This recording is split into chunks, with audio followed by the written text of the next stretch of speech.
So once you start getting max and stuff, it's totally okay.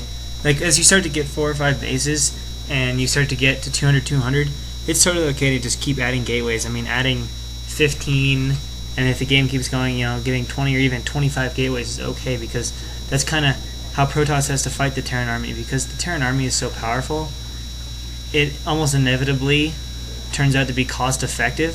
So Protoss fights that cost effectiveness by abusing the fact that Terran is not very mobile to expand a lot and get extra resources. And then because they have all those resources, Protoss can remake their army much faster than Terran, which allows you to keep up even though Terran is more efficient cost for cost mineral.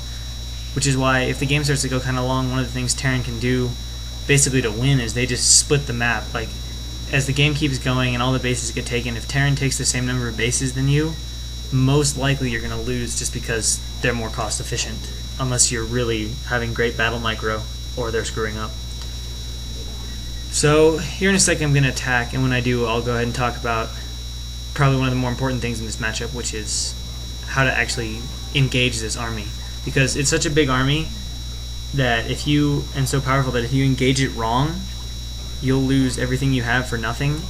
And you can lose an entire army like this and kill maybe 4 out of 20 tanks and a handful of vultures, and then if that happens you lose your whole army. He just comes down, pushes, contains you, sends a couple tanks to kill your expansions, and you just lose.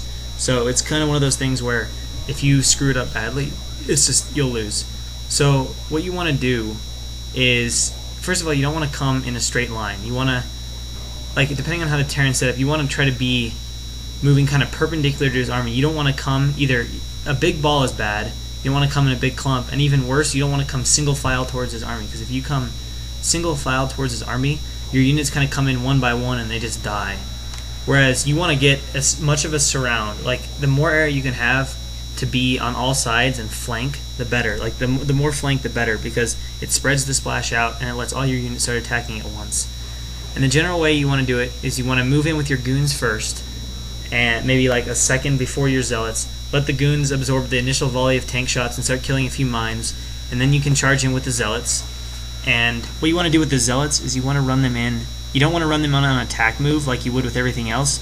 You want to use them in on regular move, and then once they're in the tanks, go ahead and attack move.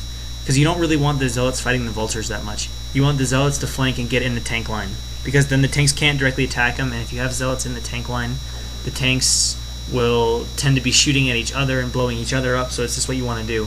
But then the most important thing, if you've got a big battle like this, is you want to cast your spells. You don't have as much ability to focus and micro all your individual stuff, but you want to cast your storms, get your stasises off as you move in, or even before. If you can pre-stasis, that's even better. And then after you've used up all your abilities, all your storms, all your stasis, then you can spread your goons, move back. And then generally what you want to have happen is, if you move into attack and you lose all your zealots and you still got a fair number of tanks left, just back out. Don't lose all your goons, because the zealots can be replenished pretty quickly, and if he's got a lot of tanks left, the goons aren't going to do too well. So pull back, basically. Once you, if you know you can't kill him, if he's got a tank left and you have 12 goons, yeah, kill the tank. But if you finish off the battle and you've got 12 goons and he's got 4 or 5 tanks, just pull back, especially if he's got vultures and other stuff being rallied. So that's pretty much how you do it. If it's against a timing push type thing where it's just tank vulture versus zealot goon, you don't have your tech out, your Templars, your Arbiters out yet, then you just want to flank as much as possible, move in a second before the goons, and then run the zealots in. Like I said, the more you can surround and flank, the more directions you can attack Terran from, the better. Attacking in a straight line is terrible. And also, if you can catch Terran off guard, if you can catch Terran as he's moving unsieged, it'll be that much more effective, because then he has to take the time to siege up. And if he doesn't siege, he'll pretty much get run over. So against the timing push type attack, you just want to stall, wait for your units, and then flank from as many directions as possible, moving inside with the goons first. And then when you get to the bigger armies, the maxed out armies where you have everything, you generally want to keep goons and zealots on separate hotkeys as much as you can. It's nice to do, especially early on, because they act differently. And then so you get as good of a surround as you can, and then you move in, and you have your zealots go in on regular move, and don't attack with the zealots until they're in the tank line. Then you can hit your A for attack move and move in. But the priority is using your spells, because it's really the spells that let you even out the battle against the maxed out Terran army, just because of the sheer amount of damage it puts out. So cast your spells, cast your stasis, and then if you've got some, then go back and macro, and then if you've got some time, go ahead and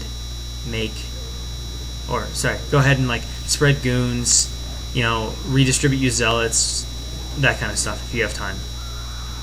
So that's pretty much what you want to do in Protoss versus Terran. Basically just expand a lot.